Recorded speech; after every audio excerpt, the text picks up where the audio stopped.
Il est 8h moins 10, je suis avec Jean-François Aquili. Jean-François, vous avez entendu, oui. C'est important, hein, oui. Important ce qui vient d'être dit. Les ZFE, c'en est fini, là. Enfin, c'en est fini provisoirement, hein, abrogé par le projet de loi de simplification qui a été voté de justesse hier à l'Assemblée. Oui.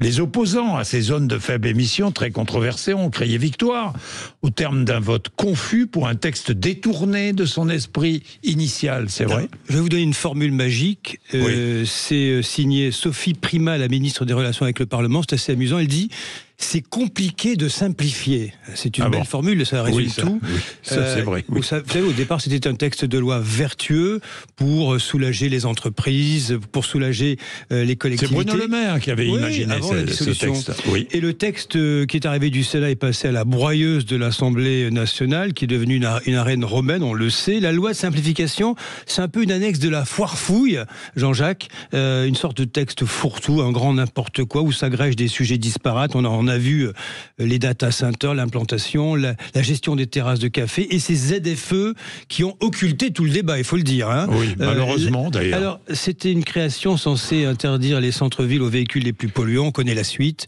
Hein, elles excluaient les automobilistes les plus modestes, etc. Le vote est passé, vous l'avez dit, de justesse. Droite et RN ont voté pour, la gauche... Le Modem et Horizon aussi ont voté pour. Oui, et ce sont les macronistes, Ensemble pour la République, qui se sont divisés, on va y venir.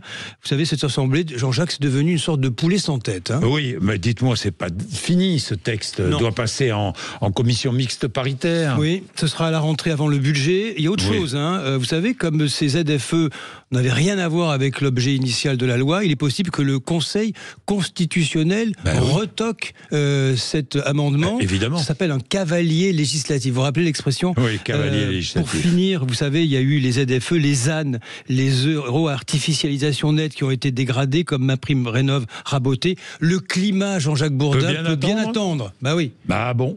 Le camp présidentiel s'est divisé sur le vote. C'est un sérieux revers pour Gabriel Attal. Regardez, dans le détail, il y a 93 députés macronistes, Ensemble pour la République. 8 députés ont voté pour la loi et 14 se sont abstenus. Ça fait 22, c'est beaucoup. C'est les frondeurs de Hollande. Ce sont les mêmes, les frondeurs. Le retour, ça commence. On est à 2 ans de l'élection. C'est aussi une petite victoire psychologique des gueux d'Alexandre Jardin. J'ai horreur de cette expression. Oui, c'est le titre de son livre. Hein. Oui, oui. C'est un peu la revanche des Gilets jaunes, Jean-Jacques Bourdin. Pour moi, c'est péjoratif. C'est un peu un coup de semonce pour les prétendants au trône suprême à 2 ans de l'élection présidentielle. C'est vraiment à regarder de près, cette histoire. Mais évidemment. Il est 7h52. Merci Jean-François Aquili. Vous réagissez sur l'antenne de Sud Radio. À tout de suite.